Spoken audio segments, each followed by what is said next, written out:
நான் மக்களை பத்தி பேசுறேன். நான் மக்களை பற்றி பேசுகிறேன். இப்ப நான் இருக்கிறது டெல்டா மாவட்டம்.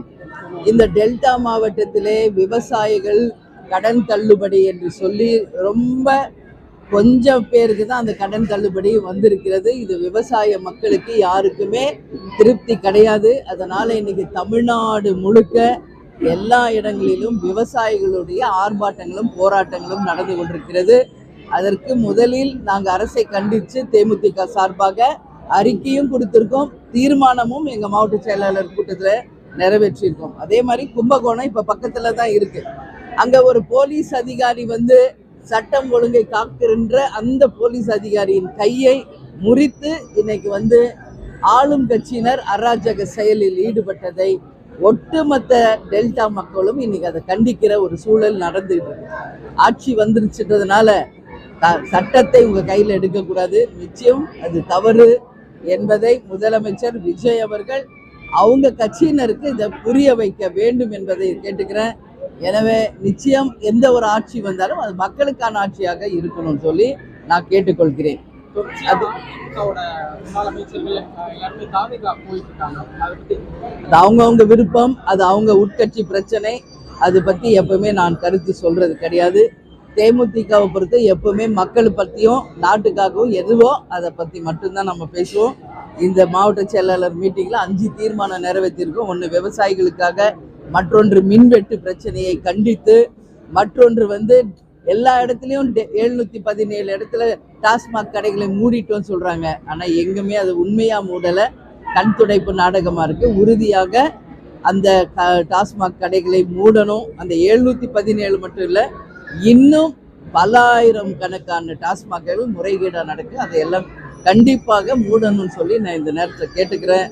அதே மாதிரி இன்னைக்கு பார்த்தா தமிழ்நாடு முழுக்க எல்லா இடத்துலையும் பாலியல் வன்கொடுமைகள், 3 வயசு குழந்தை, 5 வயசு குழந்தை, 62 வயது முதியவர்கள் என்று எந்த விதமான பாரபட்சம் இல்லாம தொடர்ந்து பாலியல் வன்கொடுமைகள் பெண்களுக்கு எதிராக நடக்குது.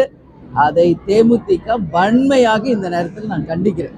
அறிக்கை கொடுத்தோம், நேற்று கூட என்னுடைய அறிவிப்பு வந்திருக்கோம்.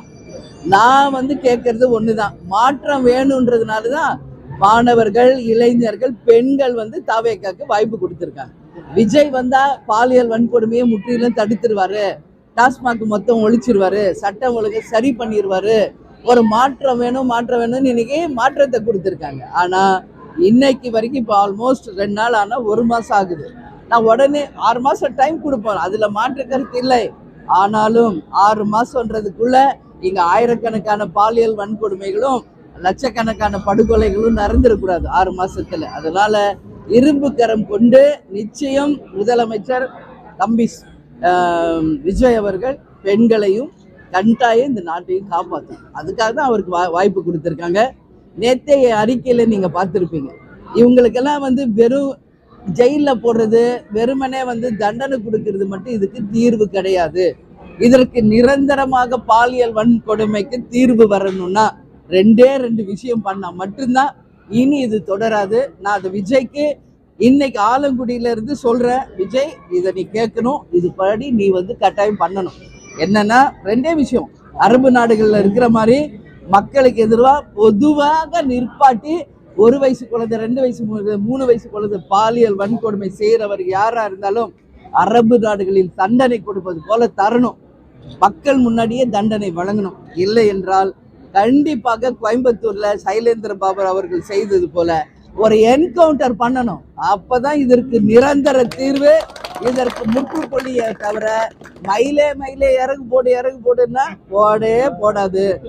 அதிரடி நடவடிக்கை எடுத்தால் மட்டுமே இது போன்ற பிரச்சனைகளுக்கு நிரந்தரமா தீர்வு வரும். இது ஒட்டுமொத்த தமிழக தாய்மார்கள், குழந்தைகள் சார்பா இன்னைக்கு நான் இதை பதிய வைக்கிறேங்க.